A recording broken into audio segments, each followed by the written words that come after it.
Laissez-moi vous parler de quelque chose qui s'est passé ce matin et que je crois la plupart des gens n'ont pas encore pleinement assimilé. Trump est allé aujourd'hui à CNBC Squawk Box et a dit ceci, et les mots exacts sont essentiels ici. Nous avons intercepté hier un navire qui transportait certaines choses, ce qui n'était pas très sympathique. Un cadeau de la Chine peut être, je ne sais pas. J'ai été un peu surpris parce que j'ai une très bonne relation et je pensais avoir une entente avec le président Xi, mais c'est pas grave. C'est comme ça que la guerre se passe, non? C'est comme ça que la guerre se passe, non? Apparemment, dans l'école trumpienne de la communication stratégique, même une cargaison d'armes interceptée peut être reconditionnée en bavardage désinvolte, accompagné d'un haussement d'épaule. Ce moment-là compte. Le président des États-Unis, l'homme qui affirme publiquement depuis des semaines qu'il a une entente personnelle avec le président chinois, l'homme qui a annoncé un sommet avec Xi Jinping à Pékin, prévu les 14 et 15 mai, vient de dire à un public de télévision que un navire transportant ce qu'il a décrit comme un dangereux cadeau venu de Chine a été saisi par la marine des États-Unis alors qu'il se dirigeait vers l'Iran pendant un cessez-le-feu. Pendant le même cessez-le-feu que l'Amérique a prolongé quelques heures plus tard. Puis il a balayé tout cela d'un revers de la main en disant « c'est comme ça que la guerre se passe ». C'est une formule remarquable venant d'un style politique qui préfère vendre l'improvisation comme si c'était de la maîtrise. Je vais expliquer exactement ce que ce moment révèle, parce que je pense que c'est la chose la plus importante qui soit arrivée dans ce conflit au cours de la dernière semaine. Pas le navire, pas la saisie, pas le cadeau, mais le haussement d'épaule, le « je pensais avoir une entente avec Xi » et la façon dont cette phrase s'est terminée sur un point d'interrogation qui n'en était pas vraiment un, ce moment où Trump admet en direct à la télévision que la Chine a rompu une promesse tout en refusant d'agir, est la fenêtre la plus claire que nous ayons eue jusqu'ici sur la raison précise pour laquelle la stratégie américaine dans cette guerre en est arrivée au point où elle se trouve aujourd'hui. Ce que nous savons réellement du navire, c'est ceci. Dimanche, l'USS Prudence, un destroyer lance-missile guidé de classe Harley Burke, a intercepté dans le golfe d'Oman un cargo battant pavillon iranien appelé le MV Tuska. Le Tuska tentait de rejoindre le port iranien de Bandar Abbas. Lorsque l'équipage a ignoré pendant 6 heures les avertissements de la marine américaine lui ordonnant de s'arrêter, le Prudence a tiré avec son canon de 5 pouces dans la salle des machines du navire. Des marines américains sont ensuite descendus en rappel depuis des hélicoptères sur le navire et l'ont saisi. Trump a annoncé la saisie sur Truth Social, parlant d'une importante mesure d'application et affirmant que l'équipage avait refusé d'obéir. Cette partie de l'histoire a été largement rapportée. Ce qui a été moins rapporté, c'est ce que le Wall Street Journal a confirmé cette semaine. Dans les 6 semaines ayant précédé la saisie, le Tuska avait accosté 2 fois à Zhuhai. Zhuhai, c'est un port du sud de la Chine, plus précisément dans la province du Guangdong, à moins d'1 heure de Hong Kong.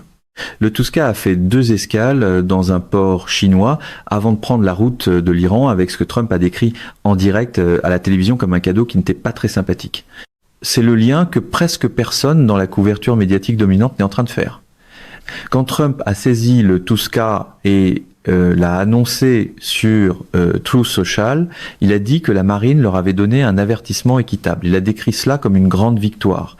Il a publié un message au sujet du trou soufflé dans la salle des machines comme si quelqu'un publiait sur une victoire dans un tournoi de golf. Puis, le lendemain matin sur CNBC, il a décrit la cargaison comme un cadeau de la Chine et a dit qu'il avait été un peu surpris parce qu'il pensait avoir une entente avec Xi.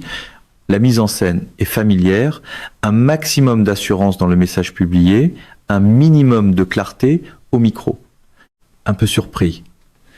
Cette formule me dit tout ce que j'ai besoin de savoir sur l'écart entre ce que l'Amérique dit publiquement et ce qu'elle sait réellement de ce qui se passe. Voici ce qui a été confirmé cette semaine par CBS News et par les reportages de CNN fondés sur le renseignement. Le renseignement américain a conclu que des entreprises chinoises fournissaient à l'Iran des images satellites utilisées pour viser des bases militaires américaines. Le Financial Times a rapporté que le corps des gardiens de la révolution islamique d'Iran, l'IRGC, a utilisé un satellite acheté à une entreprise chinoise appelée Earth ICO. pour surveiller les positions américaines sur des bases à Bahreïn, en Jordanie et en Irak, au moment des attaques menées par l'IRGC contre ces installations. CBS News a confirmé que le renseignement américain avait aussi constaté que la Chine envisageait de fournir à l'Iran des systèmes radars avancés en bande X qui amélioreraient considérablement la capacité de l'Iran à suivre les missiles et les drones américains entrants. Pour une administration qui vend l'instinct comme substitut aux notes de briefing, un peu surpris, fait ici énormément de travail diplomatique. Et Trump était un peu surpris. On ne peut pas être un peu surpris de cela, à moins d'avoir choisi de ne pas regarder. Le renseignement était là, il a été confirmé par plusieurs agences américaines. La Chine soutient activement les capacités militaires de l'Iran pendant cette guerre, pendant le cessez-le-feu, pendant les semaines où Trump disait publiquement qu'il avait une entente avec Xi et qu'un accord était tout proche. La raison pour laquelle Trump a dit ce qu'il a dit sur CNBC compte davantage que la déclaration elle-même. Trump doit se rendre à Pékin les 14 et 15 mai. Ce sommet avait déjà été reporté une fois à cause de la guerre avec l'Iran. C'est, à l'heure actuelle, la rencontre diplomatique la plus importante à son calendrier. Les négociations tarifaires avec la Chine, le cadre commercial, les restrictions technologiques, la compétition pour l'influence en Asie et au Moyen-Orient, tout converge vers cette rencontre de mai.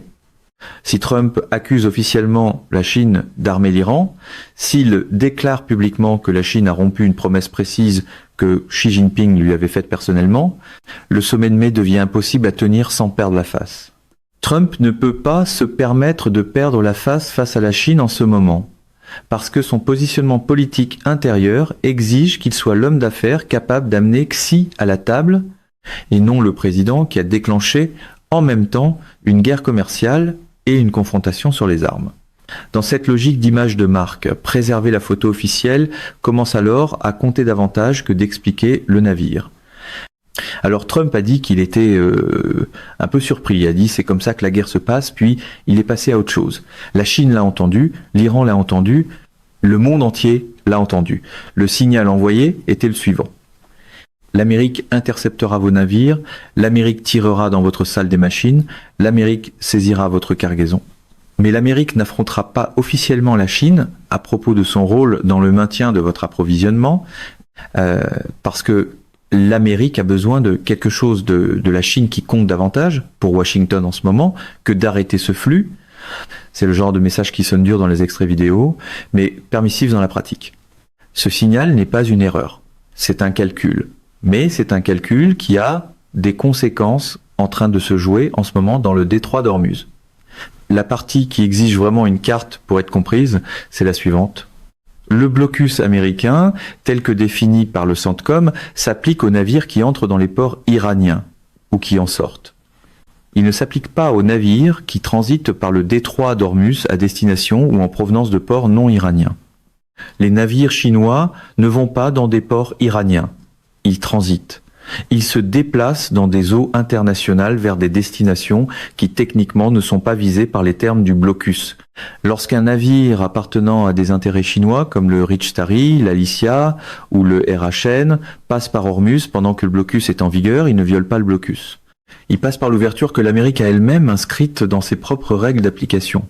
La Chine a construit pendant une décennie un système destiné précisément à exploiter ce genre d'ouverture.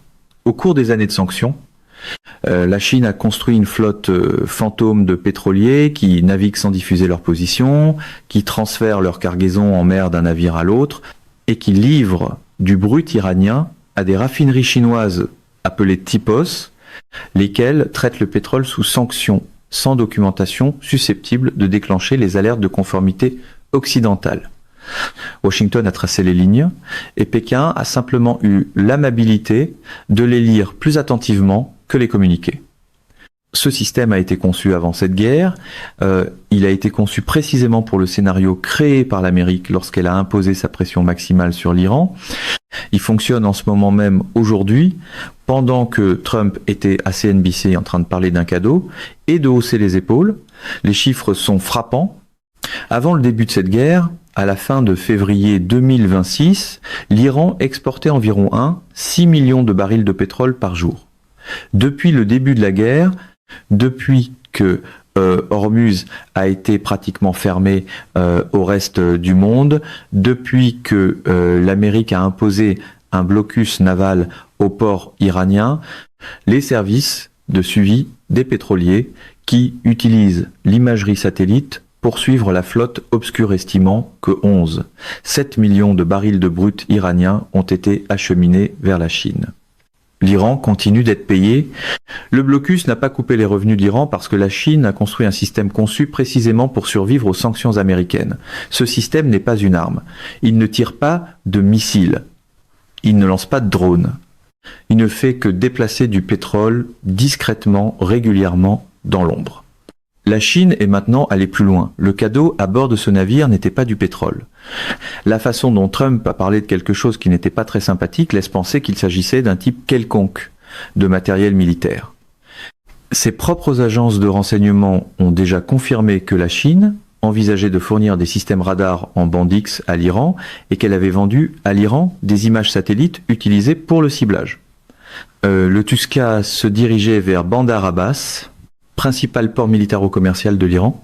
Quoi qu'il y ait eu sur ce navire, cela allait quelque part où l'Amérique ne voulait pas que cela arrive, et la Chine y a envoyé, pendant un cessez-le-feu, pendant les semaines où Trump disait publiquement que l'accord était très proche et que Xi était de son côté. Le slogan peut bien être la force. La méthode réelle continue de dériver vers le déni emballé dans l'assurance. Avant d'en venir à ce que cela signifie pour la prochaine étape de la guerre, je veux rester encore un instant sur le tableau chinois, parce que la plupart des gens sous-estiment ce que la Chine a réellement construit ici, et le navire n'en est que le coin le plus visible. Commençons par l'architecture économique. La Chine est le plus grand acheteur de pétrole iranien. C'est vrai depuis des années, à travers plusieurs vagues de sanctions américaines, à travers la campagne de pression maximale du premier mandat de Trump, à travers tout cela, la Chine a construit ce système d'achat précisément pour qu'il soit à l'épreuve des sanctions.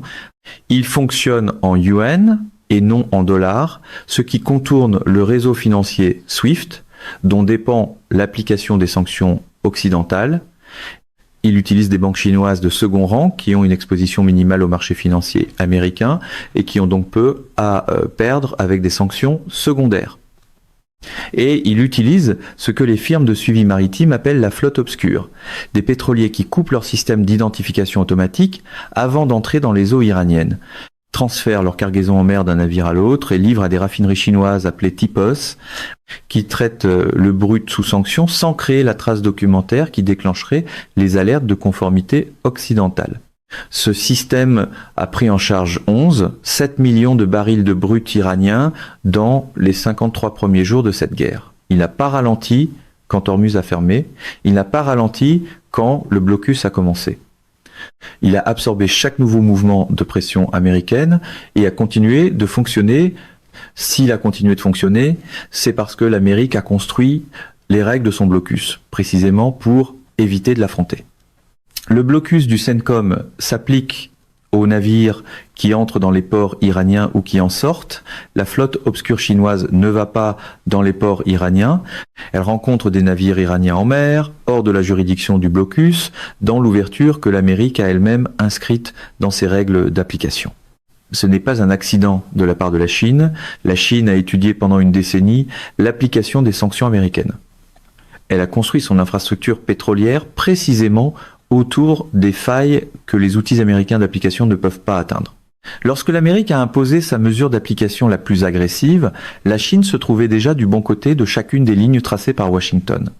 Voilà pour le pétrole. Maintenant, les armes.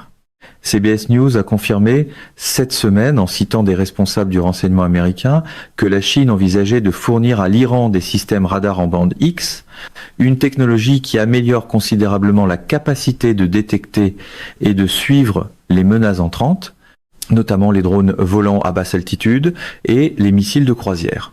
Exactement ce dont l'Iran a besoin pour protéger ce qui lui reste d'infrastructures militaires contre les frappes de précision utilisées par l'Amérique dans les premiers jours de la guerre. Le Financial Times a confirmé séparément, en citant des documents militaires iraniens divulgués, que l'IRGC iranien a utilisé un satellite acheté à l'entreprise chinoise Earth Eye Co. pour cibler des bases militaires américaines à Bahreïn, en Jordanie et en Irak au moment des attaques iraniennes contre ces installations. Ainsi, la Chine a fourni du renseignement de ciblage. La Chine a fourni, ou s'est préparée à fournir, de la technologie de défense aérienne. Et maintenant, Trump est sur CNBC à décrire un navire saisi qui transportait un cadeau qui n'était pas très sympathique, pendant que l'ambassadeur de Chine au Pakistan rencontre le ministre pakistanais des Affaires étrangères pour exprimer, et ce sont les mots exacts, son plein soutien et son appréciation pour les efforts de médiation du Pakistan. La Chine arme simultanément l'Iran et applaudit le pays qui tente de négocier la paix entre l'Iran et l'Amérique. C'est un tableau étrange. D'un côté, on expédie du levier stratégique. De l'autre, on met en scène la surprise, comme si la surprise était un instrument de politique étrangère. Cette combinaison arme plus couverture diplomatique est l'application la plus sophistiquée de l'ambiguïté stratégique que nous ayons vue de la part d'une grande puissance depuis des années. La Chine ne choisit pas un camp comme la Russie a choisi un camp en Ukraine, ouvertement, avec du territoire et des soldats. La Chine reste un pas en retrait, fournissant l'oxygène économique, l'infrastructure de renseignement et, apparemment, le matériel militaire, tout en appelant publiquement à la désescalade. C'est la position la plus utile qu'un pays puisse occuper dans ce conflit, et la Chine occupe cette position depuis le 28 février. Voilà ce que cela signifie pour la suite de cette guerre. Trump a prolongé aujourd'hui le cessez-le-feu, mais il l'a prolongé sans date limite, ce qui pose un problème en soi. Ses conseillers l'ont averti en privé qu'une prolongation à durée indéterminée enlève la pression sur l'Iran et pourrait permettre à Téhéran de faire traîner les négociations indéfiniment. Le gouvernement iranien, que Trump lui-même a décrit dans sa publication Truth Social comme gravement fracturé, a maintenant plus de temps pour gérer cette fracture. Une prolongation indéfinie est aussi politiquement commode lorsqu'un mouvement préfère l'apparence du contrôle à la discipline d'une échéance claire. L'IRGC a activement empêché les propres négociateurs diplomatiques de l'Iran de participer aux pourparlers au Pakistan. Axios a confirmé cette semaine que la Maison-Blanche a passé toute la journée de lundi à attendre un signal de Téhéran indiquant qu'il enverrait une délégation à Islamabad. Les Iraniens faisaient traîner les choses. Les gardiens de la révolution faisaient pression sur les diplomates pour qu'ils refusent toute discussion tant que l'Amérique n'aurait pas levé son blocus. Le ministre iranien des Affaires étrangères, Araghchi, a qualifié le blocus d'acte de guerre. Le chef du pouvoir judiciaire iranien a dit que la République islamique répondra certainement à la saisie du navire. Le président du Parlement iranien, Ghalibaf, l'homme qui a dirigé l'équipe de négociation iranienne à Islamabad, a publié sur X que l'Iran a passé les 2 dernières semaines à préparer 2 nouvelles cartes sur le champ de bataille. 2 nouvelles cartes sur le champ de bataille pendant un cessez-le-feu. On ne sait pas avec certitude ce qu'étaient ces cartes, mais Trump vient justement de dire sur CNBC que l'Amérique a saisi un navire transportant un cadeau venu de Chine à destination de l'Iran. Quoi qu'ait été ce cadeau, c'était soit le genre de choses qu'on utilise sur un champ de bataille, soit le genre de choses qu'on utilise pour se défendre contre ce qui s'y passe. Le versant iranien de cette équation est tout aussi important et presque personne ne le relie correctement au tableau chinois. Trump a décrit cette semaine le gouvernement iranien comme gravement fracturé. Il a utilisé exactement ces mots dans sa publication Truth Social annonçant la prolongation du cessez-le-feu et il a raison. Le gouvernement iranien est fracturé, mais la fracture n'est pas celle que la plupart des couvertures médiatiques présentent. Elle n'oppose pas des modérés à des durs, selon l'usage habituel de cette formule. Elle oppose le corps diplomatique professionnel de l'Iran, le ministre des Affaires étrangères Araghchi et le président du Parlement Ghalibaf, qui ont dirigé les pourparlers d'Islamabad, au corps des gardiens de la révolution islamique, qui contrôle opérationnellement l'armée iranienne, ses missiles, son dispositif à Hormuz et ses réseaux de proxys dans toute la région. Il ne s'agit pas de factions ayant des points de vue différents sur un spectre politique. Il s'agit de 2 structures de pouvoir distinctes avec des chaînes de commandement différentes et des visions fondamentalement différentes de ce qui constituerait une issue victorieuse. L'intérêt institutionnel de l'IRGC est de ne pas conclure un accord qui limiterait ses capacités, son budget entier, son influence, sa survie institutionnelle dépendent du maintien pour l'Iran de la capacité de menacer ses voisins, de soutenir le Hezbollah et les Houthis et de tenir Hormuz comme levier. Tout accord qui mettrait fin à l'enrichissement de l'uranium démantèlerait les programmes de missiles et ouvrirait Hormuz sans condition n'est pas un accord qui sert les intérêts de l'IRGC. Axios a confirmé cette semaine que les gardiens faisaient pression en interne sur les négociateurs diplomatiques iraniens pour qu'ils refusent toute discussion tant que l'Amérique n'aurait pas levé son blocus. Quand l'Iran a dit qu'il n'avait pas l'intention de participer au pourparlers au Pakistan, c'était la position de l'IRGC transmise par le ministère des Affaires étrangères. Les diplomates veulent négocier, les gardiens ne le veulent pas, et les gardiens ont les armes. C'est cette fracture que Trump tente d'exploiter en prolongeant le cessez-le-feu sans date limite. Son calcul est que plus de temps pourrait permettre à l'Iran de se rallier autour d'une position unique. Mais le problème est que les incitatifs institutionnels de l'IRGC n'ont pas changé. Plus de temps ne change pas ce que veulent les gardiens. Cela leur donne simplement plus de temps pour se réapprovisionner pendant le cessez-le-feu en utilisant, comme Trump lui-même l'a reconnu sur CNBC, des cadeaux venus de Chine. C'est là le piège d'une gouvernance par manchette. La pause a l'air calme à la télévision pendant que la mécanique de fond continue d'avancer hors champ. C'est exactement là que se rejoignent l'angle chinois et la fracture iranienne. L'IRGC ne peut se permettre de bloquer les négociations que parce que le cessez-le-feu lui donne le temps de se réapprovisionner. Il ne peut se réapprovisionner que parce que la Chine fournit le matériel. La Chine ne peut fournir ce matériel que parce que la menace dissuasive américaine contre la Chine n'est pas crédible, comme le montre le fait que Trump a décrit un navire chinois transportant un cadeau saisi, puis a immédiatement dit « c'est comme ça que la guerre se passe ». Chaque échelon de cette échelle de confiance a été gravi, parce que l'échelon précédent n'a pas entraîné de conséquences capables de modifier le calcul de Pékin. La vraie question derrière tout cela n'est pas de savoir ce qu'il y avait sur le navire. La vraie question, c'est de savoir si la stratégie américaine pour mettre fin à cette guerre comporte, oui ou non, un volet chinois. Regardez la structure de ce que l'Amérique a mis en place. Le blocus vise l'Iran, le cessez-le-feu vise l'Iran, les négociations visent l'Iran, les menaces contre les centrales électriques et les ponts visent l'Iran.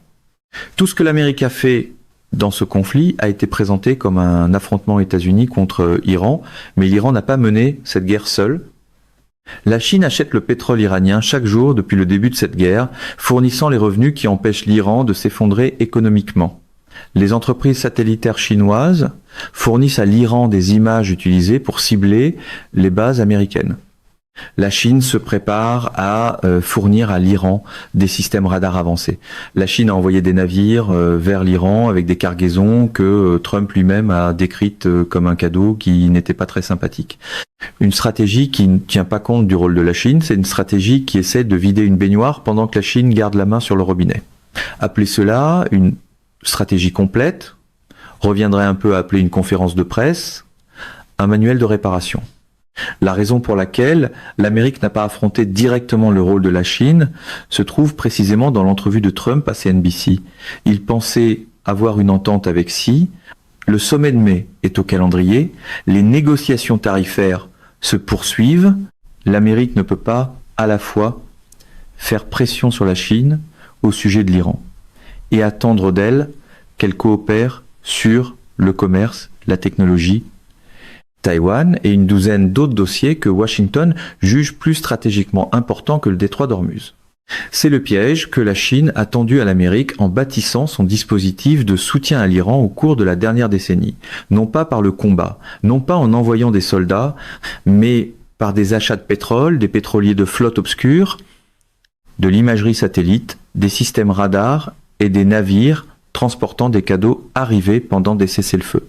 La Chine s'est rendu indispensable à l'Iran, tout en se rendant indispensable à l'Amérique sur des voies séparées.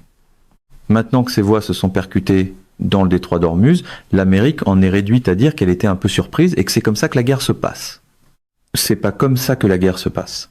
C'est à cela que ressemble une stratégie dépourvue de composantes chinoises quand la guerre dure depuis 53 jours. Le blocus est en place. Le cessez-le-feu a été prolongé sans date limite. Le deuxième cycle de pourparlers a été reporté et les navires continuent de bouger. Les navires chinois sont déjà à l'intérieur du blocus. Ils y sont depuis le premier jour, non pas parce que l'Amérique n'a pas remarqué, mais parce que l'Amérique a rédigé les règles du blocus de manière à les exclure, et que la Chine a construit une décennie d'infrastructures pour s'assurer que lorsque l'Amérique tracerait ses règles, la Chine serait du bon côté de la ligne. Ce qui compte maintenant, c'est ce que Trump fera avec la Chine d'ici au sommet de mai à Pékin. Ce qui compte, c'est de savoir si le sommet aura lieu comme prévu, si Trump soulèvera la question du cadeau présent sur ce navire lorsqu'il sera assis en face de Xi, et si la rencontre de mai comprendra une véritable pression sur les transferts d'armes chinois et sur les achats de pétrole dans le cadre de la négociation avec l'Iran. Si ce n'est pas le cas, alors la réponse sur ce qu'est réellement la stratégie américaine deviendra claire. C'est une stratégie qui traite avec l'Iran et espère que la Chine ne s'en apercevra pas. L'espoir, dans ce style de politique, est souvent habillé en levier jusqu'à ce que le calendrier arrive au bout. La Chine l'a remarqué, la Chine a planifié cela. Le cadeau qui se trouvait sur ce navire en route vers Bandar Abbas pendant un cessez-le-feu, alors que Trump disait publiquement qu'un accord était tout proche. Voilà à quoi ressemble cette planification lorsqu'elle fonctionne en temps réel.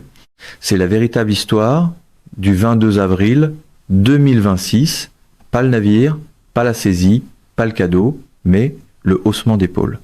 C'est là que tout se joue. C'est là que la stratégie chinoise rencontre la contrainte américaine. Et à l'heure actuelle, quand on regarde tout ce qui s'est produit depuis le 28 février, c'est la Chine qui est en train de gagner cette rencontre. Le prochain mouvement ne sera pas celui de l'Iran, ce ne sera pas celui de l'Amérique. Ce sera la rencontre à Pékin du 14 mai, et tout ce qui se passe entre maintenant et cette date vise à se positionner pour cette salle-là.